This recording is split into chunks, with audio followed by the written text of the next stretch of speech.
Nós vamos falar, então, sobre o papel do laboratório no diabetes mellitus. Já queria pedir de antemão desculpas, porque vamos falar tentar falar de uma maneira bem simples para que todos possam entender, e essa é a ideia. O diagnóstico do diabetes, ele é, em tese, né, relativamente simples, exatamente porque você fez esse comentário muito pertinente, né, Fábio? Ou seja, todos nós sabemos que dos milhões de diabéticos que existem no mundo, 50% não tem diagnóstico, praticamente 50% não tem diagnóstico.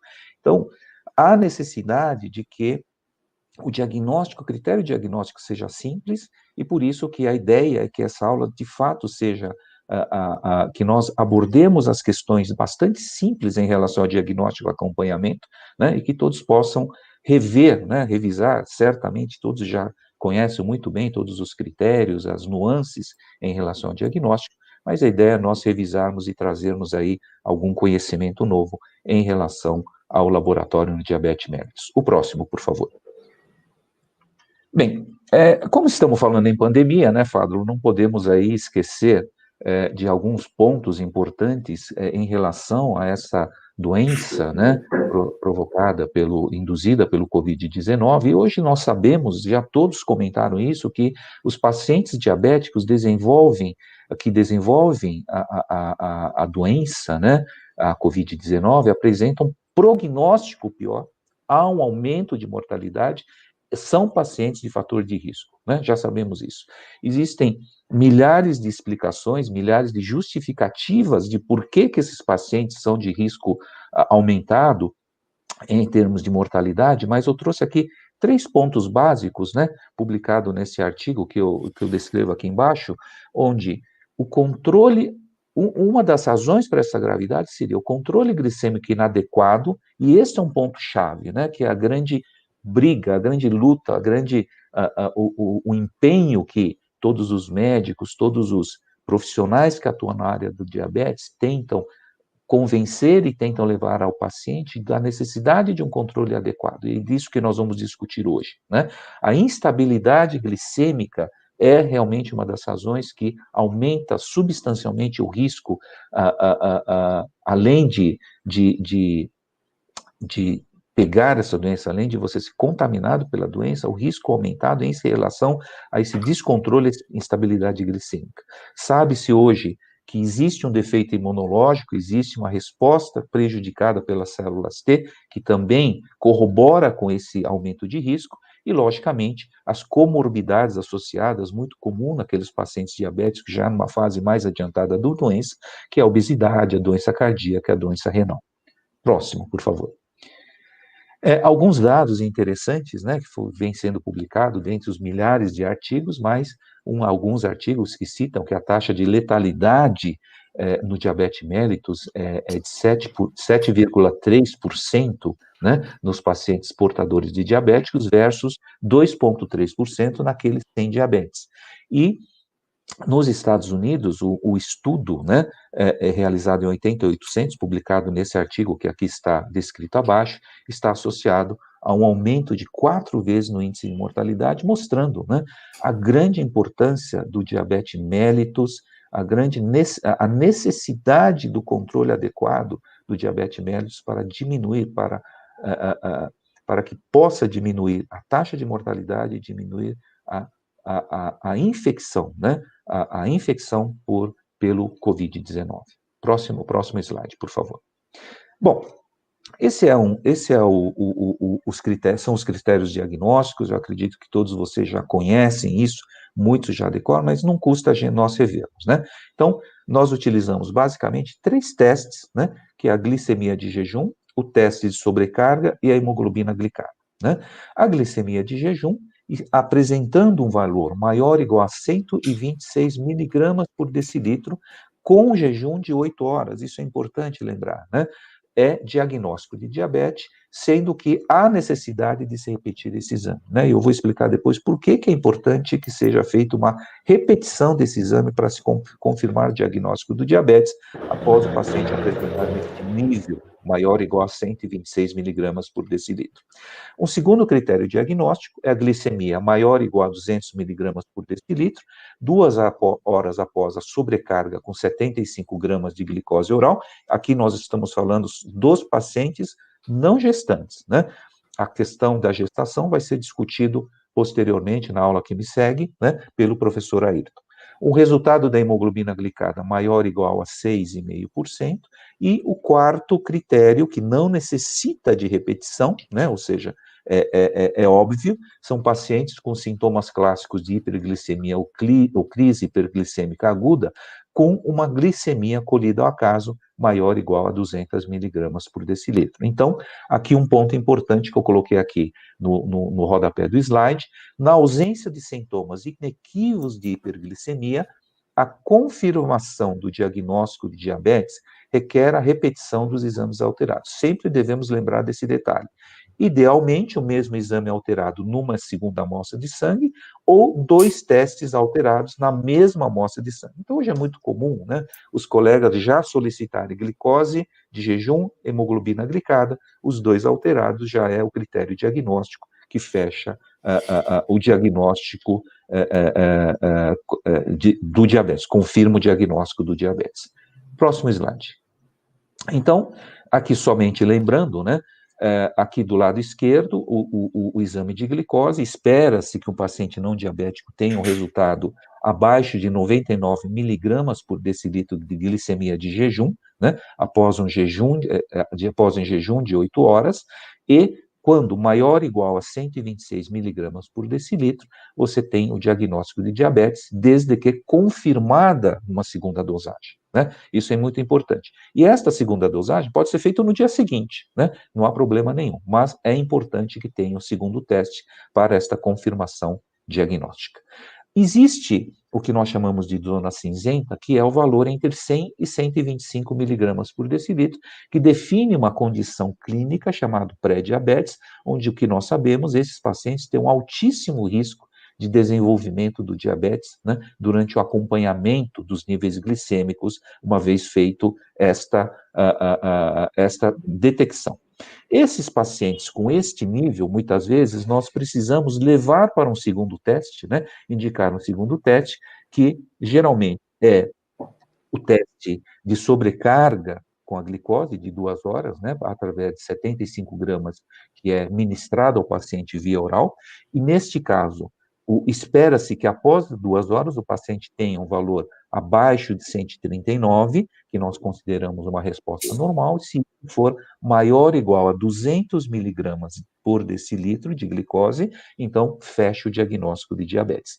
E aquele paciente que continua no intervalo, a zona cinzenta, entre 140 e 199 miligramas por decilitro de glicose após 2 horas pós sobrecarga de 75 gramas de glicose oral, continua em cima do muro, né? E é caracterizado como paciente portador de pré-diabetes ou pré-diabético, né?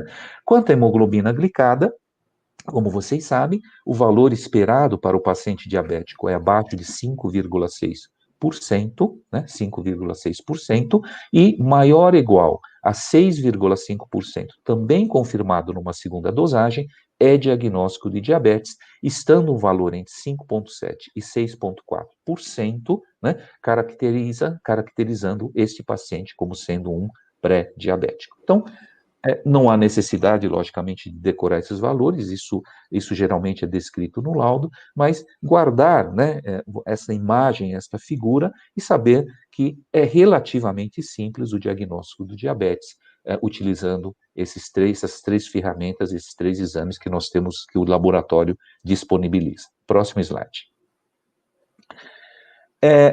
Qual que é o problema da dosagem de glicose? Quais são as limitações e por que é que há necessidade de repetição? Porque existe um conceito chamado variação biológica da glicose. O que é a variação biológica? São variações que você tem Fisiologicamente, no organismo, isso aí depende de fatores pré-analíticos. O que são fatores pré-analíticos? Ou seja, não está relacionado com dieta, não está relacionado com prática de exercício, não está relacionado com questões ambientais. São alterações que são observadas normalmente no seu organismo, né, e faz parte da homeostase normal, faz parte da fisiologia normal. E esta variação intraindividual, ou seja, uma pessoa pode ter uma variação normal no dia entre 4% a 8%, isso é muito grande, né? A variação interindividual é em torno de 7% a 12%, ou seja, quando eu comparo diferentes indivíduos, né, essa média de variação pode chegar até 12%. Por isso a importância de você repetir o exame, né? Ou seja, a glicose pode simplesmente alterar pela própria fisiologia orgânica, sem qualquer tipo de interferência externa. Daí, novamente, insistindo, a razão da necessidade de se repetir o exame para confirmação diagnóstica. O glicosímetro ainda não é recomendado, né, para o diagnóstico, existe inclusive uma orientação aqui do NIH, né, porque devido à sua alta variabilidade. Um excelente exame para se fazer controle do paciente, né, para se utilizar nas campanhas para a detecção do diabetes, né, muito utilizado pelo professor Fádulo nas campanhas para se detectar a diabetes, mas, uma vez observada a alteração, há necessidade de repetir o exame no laboratório com 8 horas de jejum. Próximo slide.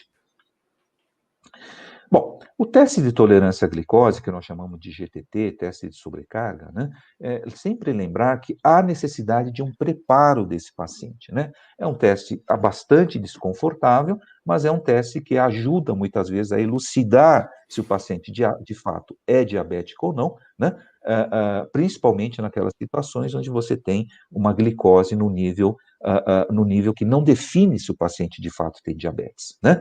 É importante lembrar, né, que a dieta para esses pacientes, há necessidade de uma dieta habitual, né, manter a dieta habitual, mas sem restrição a carboidratos, né, pelo menos 150 gramas ao dia, pelo menos nos 3 dias anteriores à realização do teste. Por que precisa fazer essa sobrecarga? Porque existem pacientes que têm vamos dizer, têm uma pequena quantidade de insulina armazenada, que muitas vezes, no pâncreas, que muitas vezes, numa sobrecarga de glicose, essa insulina é secretada e falseia o teste. E essa é a razão de por que tem que fazer essa dieta rica, né, em carboidratos 3 dias antes de fazer o exame, para tentar depletar essa pequena reserva insulínica e, com isso, não falsear o teste, né? O teste é realizado com 8 a 4 horas de jejum e, muito importante, não deve ser realizado em paciente hospitalizado. É um teste tipicamente ambulatorial. A dose é de 1,75 gramas de glicose por quilograma de peso, máximo de 75 gramas, isso tem que ser ministrado via oral, né, num intervalo máximo de 5 minutos, geralmente a dose de 50 a 100 gramas é usado para gestantes, e a coleta para o paciente não gestante é o jejum e após 2 horas, né? Para gestante existe a possibilidade de 2 ou 3 horas, isso também vai ser discutido na próxima apresentação. Lembrar que o método para a dosagem de glicose para o teste de sobrecarga é pelo método laboratorial e também ele tem um grande problema, baixa reprodutibilidade. Muitas vezes um teste alterado pode eventualmente dar normal e vice-versa numa repetição, e isso é um dos limitadores desse teste. Próximo slide. Bom, vamos falar da hemoglobina glicada, eu acho que esse é um ponto importante. A hemoglobina glicada, também conhecida como HbA1c ou simplesmente A1c, né? Ele é um exame muito importante para o controle glicêmico e um dado importante que esse exame me dá é que ele me informa o risco de desenvolvimento das complicações dos diabetes, tanto no diabetes tipo 1 como no tipo 2. E a partir de 2010, como vocês já viram anteriormente, ele é utilizado para o diagnóstico do diabetes. Próximo slide. A hemoglobina glicada, né, esse é um slide histórico, um slide clássico, ele se tornou um exame muito importante a partir de 1993, após a publicação dos estudos do DCCT, que mostrou que, quando o paciente apresenta um nível de hemoglobina glicada maior ou igual a 7%, aumenta substancialmente o risco de desenvolvimento das complicações crônicas, né, como retinopatia, nefropatia, neuropatia, microalbuminúria, e os 7%, né, o valor de 7% que nós conhecemos hoje, que utilizamos como meta terapêutica, veio desse trabalho chamado DCCT, um trabalho clássico, muito citado, né, quando se fala em hemoglobina glicada, quando se fala em controle do diabetes utilizando a hemoglobina glicada. Próximo slide. Um segundo trabalho foi publicado em 98, também é histórico, chamado KPDS, né? Esse com diabetes tipo 2, o DCCT trabalhou com diabetes tipo 1, e verificou-se que a diminuição do nível de hemoglobina glicada em 1% diminuía substancialmente o risco, desfecho de uma série de complicações relacionadas ao diabetes, né? Mostrando claramente nesse trabalho a importância da utilização da hemoglobina glicada, seja no controle do paciente diabético tipo 1, como no paciente diabético tipo 2. Próximo slide. Bom, o que nós sabemos sobre hemoglobina glicada na pandemia, né? Então, verificou-se que existe, de fato, uma associação entre nível de A1C e mortalidade em Covid-19, em ambos tipos de diabetes. E vejam que é interessante um dado, né, dentre milhares outros que se encontram na literatura, no diabetes tipo 2, o risco era significativamente maior naqueles com A1C maior que 7,6 do que aqueles pacientes que apresentavam um controle adequado entre 6,5 e 7, né? E o aumento da mortalidade foi associado não apenas às complicações cardiovasculares e renais, mas também ao descontrole dos níveis glicêmicos e aqueles pacientes com obesidade, aqueles pacientes com índice de massa corpórea elevado. Próximo slide.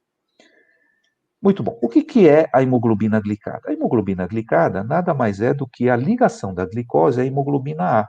E um dos pressupostos para nós valorizarmos o resultado da hemoglobina glicada é que o paciente tenha um perfil de hemoglobina normal do adulto. Qual que é o perfil normal do adulto de hemoglobina? A hemoglobina A é preponderante, 97%, e menor percentual em hemoglobina A2 e F. Ou seja, não tendo este perfil, você começa a ter dificuldades na interpretação do exame. E quais são essas dificuldades? Quando o paciente, por exemplo, apresenta o que nós chamamos de hemoglobina variante, como, por exemplo, a hemoglobina S, hemoglobina C, hemoglobina D, assim por diante. Nós vamos discutir isso na sequência. Próximo slide. A hemoglobina glicada consiste na ligação, né, da glicose na porção aminoterminal da hemoglobina A, onde está escrito aqui NH2, na cadeia beta da hemoglobina A, próximo slide, né? A glicose se liga nesse ponto, né? E ele forma o que nós chamamos de A1C, a hemoglobina glicada, que é o que nós dosamos no laboratório, né? Ele corresponde a aproximadamente 80% das hemoglobinas glicadas, porque existem outras substâncias, outros elementos que podem se ligar nessa mesma região, mas o que nós precisamos e dosamos no laboratório é aquele em que a porção aminoterminal da cadeia beta, aqui em amarelo, né, representada em amarelo, da hemoglobina A, está ligado à glicose. Próximo slide. Bom, qual que é a vantagem da hemoglobina glicada, né? É um índice que avalia a exposição a níveis elevados de glicose, risco de desenvolvimento de complicações crônicas. É um exame fabuloso. Por quê? Porque ele me dá muitas informações. Me faz o diagnóstico de diabetes, me permite avaliar o risco de desenvolvimento das complicações crônicas e me dá, inclusive, uma ideia do histórico evolutivo da glicose nos 2, 3 meses que antecederam a coleta, né? Tem uma baixa variabilidade biológica, diferente da glicose de jejum. Não necessita de jejum para ser coletado, né? Pode, portanto, ser coletado em qualquer horário do dia, não é afetado por perturbações agudas, como é o caso da glicose, como no estresse, moléstia aguda, e tem uma baixa variabilidade individual. Próximo slide. Bom, e quais são as limitações? A limitação é quando há presença das variantes de hemoglobina, né? Aqui no Brasil, mais conhecido, a anemia falciforme, nós vamos discutir daqui a pouco. Outra questão, qualquer condição em que aumente o turnover da hemácia. O que quer dizer isso? Quando você tem perda da hemácia. No caso de anemia, no caso de sangramento, hemorragia, pode acontecer problemas na interpretação. Lembrar que o valor da A1C aumenta com a idade, e um ponto importante que este realmente é um limitador. No acompanhamento do paciente diabético, a hemoglobina glicada, ele não consegue identificar aquelas alterações que você tem, né, agudos nos níveis glicêmicos durante o acompanhamento, muitas vezes detectado por aquele exame onde você faz o que nós chamamos de Holter de glicose, né, que é aquele monitoramento da glicose, é um exame muito comum que se faz hoje, e você percebe para alguns pacientes com variações muito grandes de glicose que tem níveis de hemoglobina glicada baixa. Então, esse é um dos problemas que a hemoglobina glicada não consegue detectar. Próximo slide. Bom, como é que se dosa a hemoglobina glicada? A hemoglobina glicada não é um exame para se dosar toda semana, todo mês, né? Ele depende da sobrevida das hemácias, que é em torno de 120 dias, né? Então, por isso que nos pacientes normais, nos normais que eu digo, nos pacientes bem controlados, nós orienta-se, né? As diretrizes orientam que seja dosados 2 vezes por ano. Aqueles pacientes que apresentam descontrole, né, não conseguem obter o controle adequado, ou que mudaram a terapia, a orientação é que seja feita 4 dosagens ao ano a cada 3 meses. Próximo slide.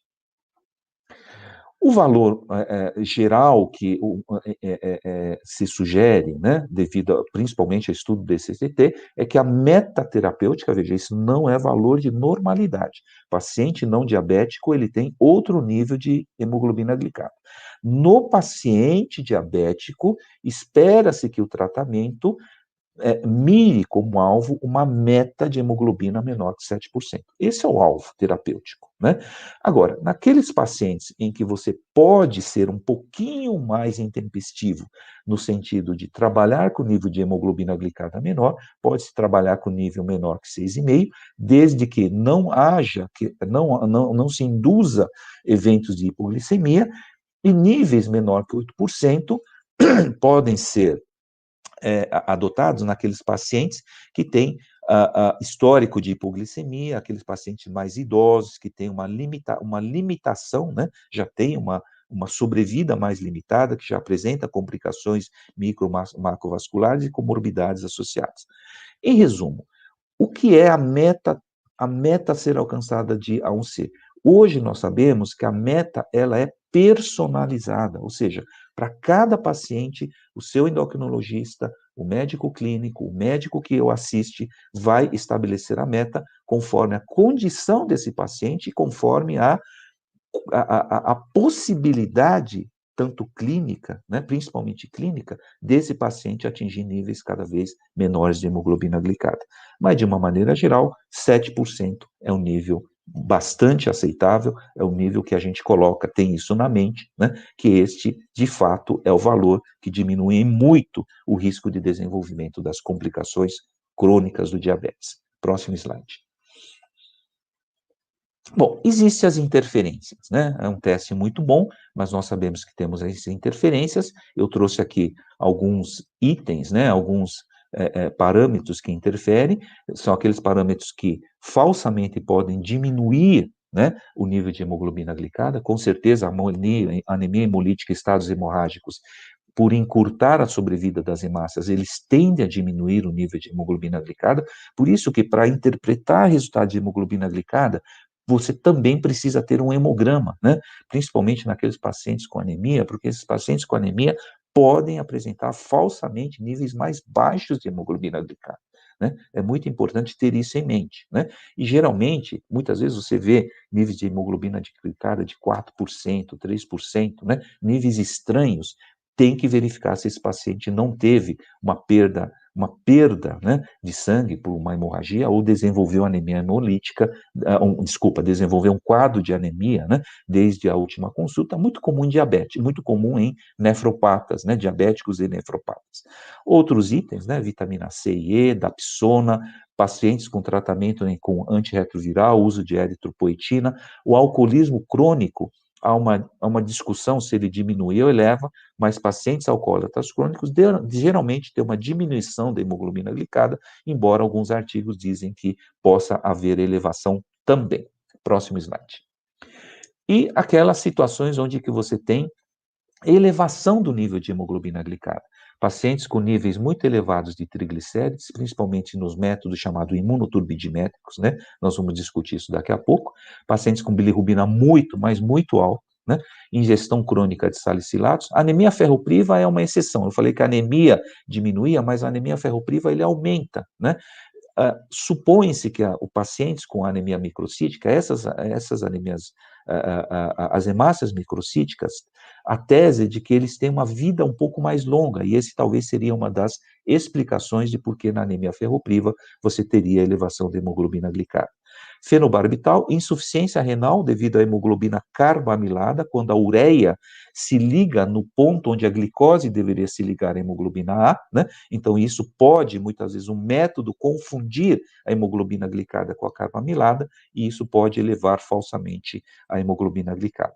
E lembrar que a idade há um aumento de 0,1% por década, da hemoglobina glicada a partir dos 40 anos, e lembrar que afro-americanos, os afro-caribenhos, geralmente têm uma hemoglobina glicada um pouco mais alta do que os não afro-americanos, né? Lembrar desse detalhe. Próximo slide.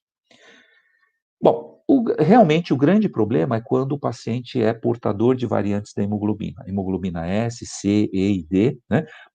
Você pode ter valores falsamente elevados ou falsamente baixos, né? Naqueles pacientes na forma heterozigótica, onde você tem aí 40, 30, 40, até no máximo 50% dessas variantes da hemoglobina, costuma ter um resultado relativamente confiável, mas nos pacientes com hemoglobinopatia homozigótica, aqueles que têm mais de 90, quase 100% dessas hemoglobinas variantes, realmente não é possível fazer a dosagem de hemoglobina glicada, né? Geralmente, esses pacientes apresentam valores de hemoglobina glicada anormal, estranho, por exemplo, maior que 15%, né? Tem que desconfiar quando o paciente tem esse nível. Geralmente, esses níveis acima de 15%, nós costumamos encontrar naqueles pacientes no diagnóstico inicial, né? Diabético tipo 2, principalmente, né? Quando tem aqueles níveis elevados de 500, 600 miligramas por decilitro no momento diagnóstico, você pode ter esses níveis muito elevados de hemoglobina glicada, né? E lembrar também que a hemoglobina F, em elevada concentração, também pode interferir na dosagem da hemoglobina glicada. Próximo slide.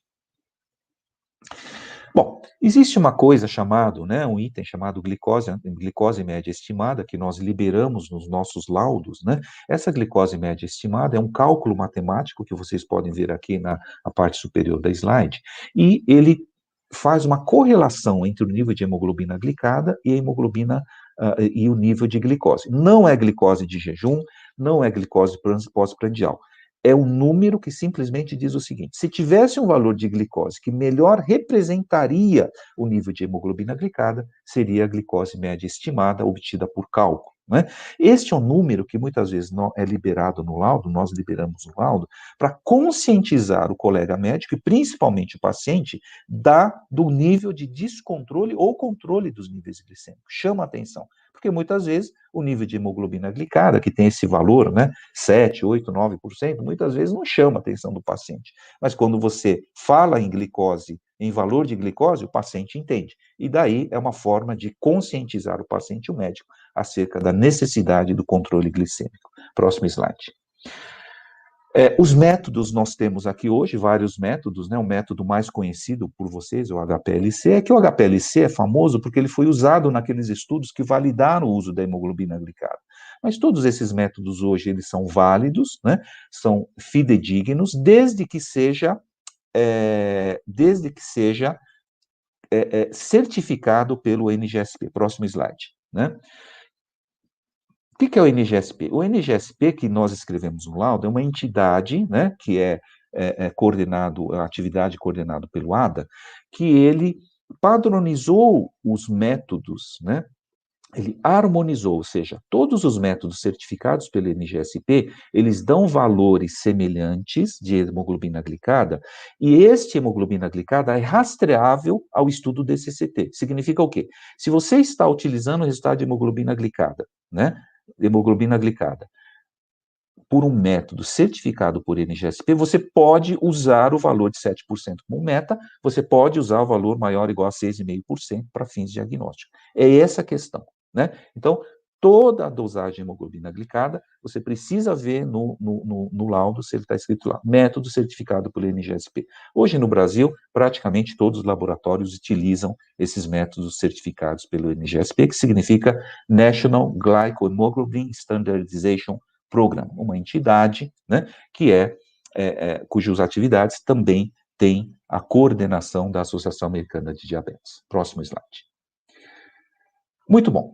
Rapidamente, já acabando, falando sobre frutosamina e albumina glicada, né? A frutosamina, né, que sempre me pergunta, é o nome genérico das proteínas plasmáticas glicadas, né? A proteína, ele tem uma média, uma meia-vida de 2 a 3 semanas e, portanto, supõe-se que a dosagem da frutosamina, ele me refletiria o controle glicêmico a curto prazo. Esse é um grande problema da hemoglobina glicada. Ele não permite o controle a curto prazo. O controle que a hemoglobina glicada me dá é de 2 a 3 meses. E muitas vezes o médico, o paciente, ele precisa de uma resposta mais rápida, né? E esta resposta talvez poderia ser dada pela frutosamina ou as glicoses, né? Pelo controle glicêmico diário, através do uso de glicosímetro, por exemplo, né? E muitas vezes pode ser um exame útil no diabetes gestacional, né? Nas modificações terapêuticas, naqueles pacientes que não se pode dosar hemoglobina glicada devido à presença de hemoglobinas variantes, né? Seria uma saída. Ela é inválida naqueles pacientes com síndrome nefrótica ou cirrose, quando a albumina estiver abaixo de 3 gramas por decilitro, só que ele tem um grande problema. Qual é o grande problema da frutosamina? Ela é muito instável. Se você tem um processo inflamatório, se você tem uma resposta em que há formação de proteínas de fase aguda, né, vai alterar a frutosamina glicada, não por causa de descompensação diabética, mas por causa da formação de proteínas em função daquele processo inflamatório infeccioso, né? Uma das saídas que o laboratório preconizou é a dosagem específica da albumina glicada, que seria a maior fração glicada da frutosamina, aí dosaria especificamente a albumina. A frutosamina dosa as proteínas totais glicadas, né? Mas, infelizmente, não é um método muito difundido no meio laboratorial, né? Os colegas não costumam ter muito acesso a esse exame, os laboratórios também não costumam oferecer, mas seria uma opção em relação à frutosamina. Próximo slide. E finalizando, né? Aqui uma imagem bem simples, mas para mostrar para vocês o tempo, né, em que o intervalo de tempo de controle glicêmico utilizando os 3 principais exames. A hemoglobina glicada, 2 a 3 meses, né, a frutosamina, albumina glicada, 2 a 4 semanas, né, e a glicose, que é uma fotografia do momento, né, fotografia do momento, que você tem uma ideia de que está acontecendo naquele exato momento em relação aos níveis glicêmicos. Próximo slide. Queria agradecer muito a atenção de vocês. Muito obrigado.